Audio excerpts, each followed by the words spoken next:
வைகாசி மாசம் விசாக நன்னாளில் கைலாயன் கண்ணில் நீ பிறந்தாயே வேளா, கைலாயன் கண்ணில் நீ பிறந்தாயே வேளா. இறங்கி நாளும் உன் பழனிக்கு வந்தே, வழிபாடு செஞ்சு உன் புறப்பாடும் கண்டே. பொன்னவனி தேரில் உன் புறப்பாடும் கண்டே.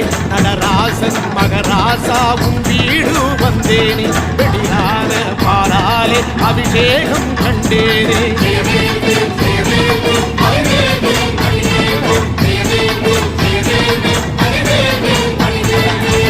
தென்பழனி தேடி உன் தென்பழனி தேடி,